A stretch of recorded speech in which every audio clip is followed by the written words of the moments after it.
کتابوں میں ایک عجیب واقعہ لکھا ہوا ہے. اس واقعے کو الاصابہ فی تمییز الصحابہ میں علامہ ابن حجر رحمۃ اللہ نے نقل کیا ہے. سیدنا عثمان غنی اللہ عنہ کے زمانے میں ایک نوجوان شخص تھا، ثقفی تھا، طائف کا رہنے والا، شاعر تھا اور بڑا سمجھدار. یہ شاعر لوگ جو ہوتے ہیں نا، یہ بڑے عقل مند چلاک لوگ ہوتے ہیں، تیز لوگ ہوتے ہیں، مگر طبیعت میں ان کی ایک خاص چیز موجود ہوتی ہے. تو موڈی قسم کے لوگ ہوتے ہیں، اپنے موڈ میں ہوتے ہیں تو ان کے شعر تولد ہو جاتے ہیں، اور جب موڈ میں نہیں ہوتے تو پھر عام بندے کی طرح باتیں کرتے ہیں. چنانچہ شاعر بھی بہت اچھا تھا، اور اس کو ایک مرض تھی کہ وہ شراب پی لیتا تھا. ایک مرتبہ شراب پیتے ہوئے پکڑا گیا تو عثمان غنی نے اس کو سزا دلوائی، درے لگوائے. پھر دوبارہ پھر پکڑا گیا، پھر اس پر حد جاری کروائی گئی. جب 2 دفعہ حد جاری ہوئی تو سیدنا عثمان غنی اللہ نے سوچا یہ مدینۃ الرسول ہے، حرم ہے، یہ بندہ یہاں رہ کے اگر گناہ کرے گا تو یہ زیادہ برا ہے، اس سے بہتر ہے کہ اس کو باہر کہیں بھیج دیا جائے. تو انہوں نے جو لشکر شام کی طرف جا رہا تھا نا، اس لشکر کے ساتھ بھجوا دیا، مگر امیر لشکر کو بتا دیا کہ یہ عادی شرابی ہے، اس کی ذرا نگرانی زیادہ کرنا. اب جو امیر لشکر تھے وہ تھے سعد ابن ابی وقاص رضی اللہ تعالیٰ عنہ، اور یہ لشکر قادسیہ کی طرف جا رہا تھا. سعد ابن ابی وقاص نے اس کی نگرانی کی. وہ شام میں بھی شراب پیتا ہوا پکڑا گیا تو سعد ابن ابی وقاص نے تیسری مرتبہ حد لگوائی اور فیصلہ کیا کہ اب اس کو کھلا رہنا ٹھیک نہیں، اس کو جیل میں ڈالنا چاہیے. چنانچہ سعد ابی وقاص نے اپنے خیمے کے ساتھ ایک خیمہ تھا، اس کو جیل کا کمرہ بنا دیا اور اس کو وہاں لاک کر دیا. پاؤں میں بیڑیاں پڑی ہوئی ہیں، ہاتھ میں ہتھکڑیاں پڑی ہوئی ہیں، اور یہ نوجوان وہاں بند ہے. اور اس کی نگرانی سعد ابن ابی وقاص خود کر رہے تھے کہ قیدی کہیں بھاگ نہ جائے. اللہ کی شان کے ادھر سے مسلمانوں نے جہاد شروع کر دیا. مسلمانوں کے مقابلے میں رستم آیا. رستم کے پاس 3 لاکھ فوج تھی اور مسلمانوں کی کل تعداد 30,000 تھی.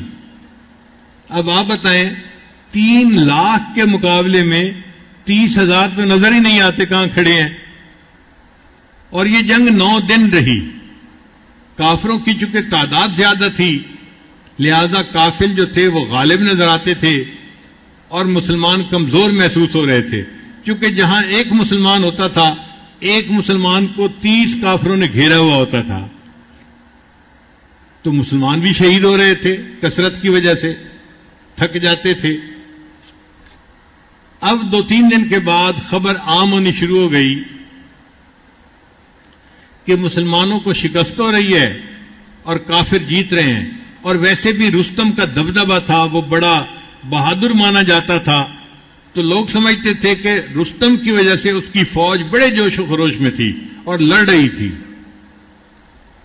اب جب مسلمان کمزور تھے اور شکست کھا رہے تھے تو ہمتیں پست ہو رہی تھیں. تو یہ خبر بالآخر عورتوں تک بھی پہنچی، خیمے تک بھی پہنچی. تو وہ جو قیدی تھا نا، ابو محجن ثقفی اس کا نام تھا، اس نے بچوں کی طرح اونچا اونچا رونا شروع کر دیا، جیسے کوئی بچہ رو رہا ہوتا ہے اس طرح اونچا اونچا. اب ایک نوجوان آدمی ہے اور وہ بچوں کی طرح رو رہا ہے، چیخ رہا ہے، چلا رہا ہے. تو سعد بن وقاص عنہ کی جو بیوی تھی ان کا نام تھا سلمہ، صحابیہ تھی رضی اللہ تعالی عنہا. وہ حیران ہوئی کہ بچوں کی طرح کون رو رہا ہے. انہیں بتایا گیا جی کہ آپ کے ساتھ والے خیمے میں جو قیدی تھا وہ رو رہا ہے. انہوں نے بندے کو بھیجا کہ بھئی جاؤ دیکھو وہ کیوں رو رہا ہے. بندے نے آ کے بتایا کہ جی وہ بندہ اس لیے رو رہا ہے کہ اس نے خبر سنی ہے مسلمانوں کو شکست ہو رہی ہے اور اس سے یہ بات برداشت نہیں ہو رہی.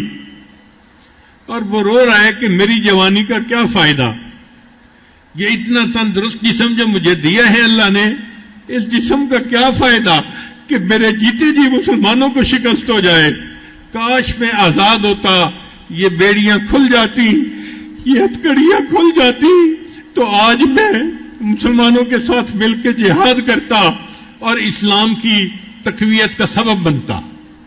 اب وہ جو اسلام کے ساتھ محبت تھی وہ اس کے اوپر غالب آ گئی تھی، اس شرابی کے اوپر۔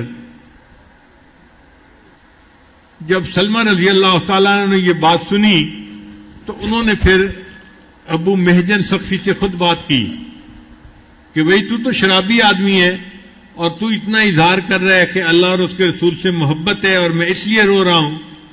اس نے کہا جی کہ میں شرابی ضرور ہوں، میری عادت ہے، میں پی جاتا ہوں، لیکن میرے دل میں اللہ اور اس کے رسول کی محبت ہے اور میں بالکل صحیح کہہ رہا ہوں، آج اگر مجھے آزاد کر دیا جائے تو شاید میں دین اسلام کے کام آ جاؤں۔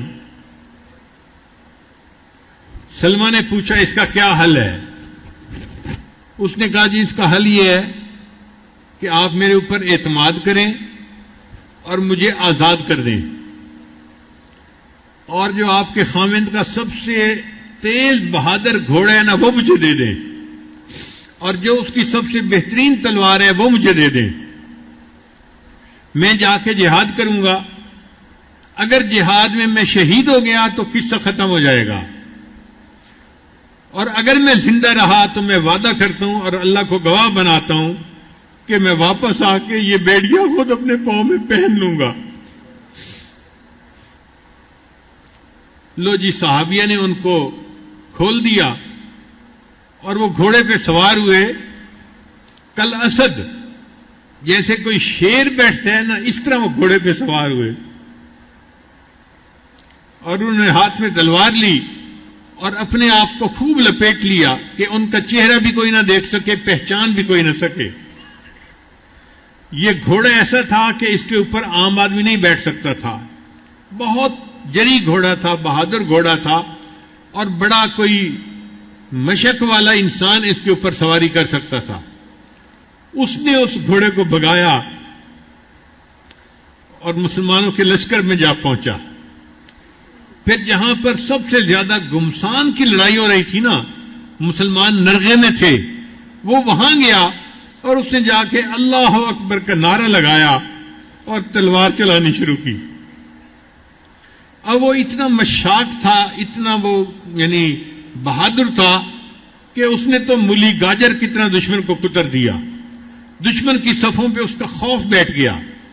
اب یہی کہ جہاں وہ دیکھتا کہ کوئی مسلمان نرغے میں ہے اور دوسرے لوگ اس کے گرد زیادہ ہیں، دشمن زیادہ ہیں، وہ وہاں جاتا، اللہ اکبر کا نعرہ لگا کے کود پڑتا، اپنے آپ کو اس کے اندر جو ہے وہ گویا ڈال دیتا۔ مگر اتنا وہ تلوار باز تھا کہ اس کی تلوار سے دشمن قتل ہوتے اور دشمن بھاگ کھڑے ہوتے، حتیٰ کہ رستم تک کے دل میں اس کا رعب بیٹھ گیا۔ اب جب اس کا رعب بیٹھ گیا تو کافروں نے پست ہونا شروع کر دیا اور مسلمانوں کا جوش خروش اور بڑھ گیا۔ سعد ابن ابی وقاص اللہ عنہ دور بیٹھے ہوئے یہ سارا منظر خود دیکھ رہے تھے، حیران بھی ہو رہے تھے کہ یہ کون بندہ ہے کہ جس کو ہم پہچانتے بھی نہیں، اور جو صبح ہمارے ساتھ نہیں تھا اچانک کہیں سے آیا ہے، اور اس کی وجہ سے جنگ کا پاسا ہی پلٹ گیا۔ اللہ نے کیا کہ شام کو اللہ نے مسلمانوں کو فتح عطا فرما دی، قادسیہ فتح ہو گیا۔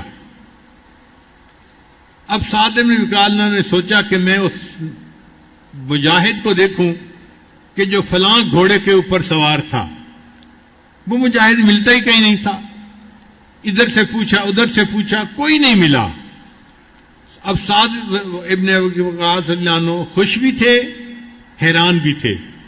خوش اس پہ تھے کہ اللہ نے مسلمانوں کو فتح عطا فرما دی، اللہ نے اسلام کو غالب فرما دیا۔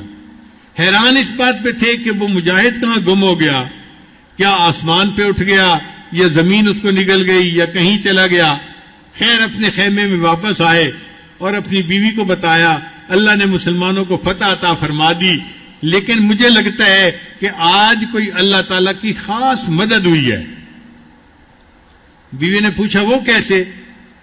انہوں نے کہا کہ ایک لگتا ہے کوئی فرشتہ اللہ نے بھیجا تھا، اس کو ہم پہچانتے نہیں تھے، اور اس نے تو سواری کی ہوئی تھی میرے گھوڑے کے اوپر، اور ایسے لگتا تھا کہ میری تلوار اس کے ہاتھ میں ہے، اور وہ اتنا بے جگری سے لڑ رہا تھا، اس ایک بندے کی وجہ سے اللہ نے اسلام کو فتح عطا فرما دی۔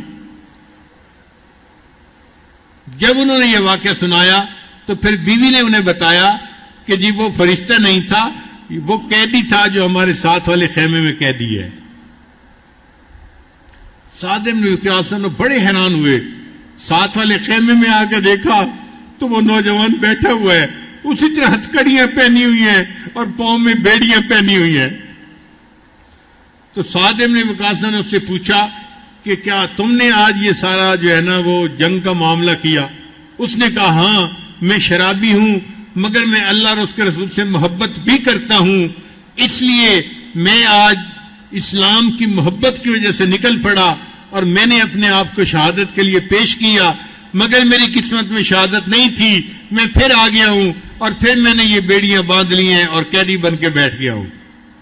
سعد بن وقاص نے فرمایا کہ میں اپنے ہاتھ سے تمہاری ہتھکڑیاں کھولتا ہوں، اور آج کے بعد اگر تو شراب پیے گا بھی صحیح تو میں تمہارے اوپر حد نہیں جاری کروں گا، تمہارے دل میں اگر اللہ کی محبت اتنی ہے تو میں تمہارے اوپر حد نہیں جاری کروں گا۔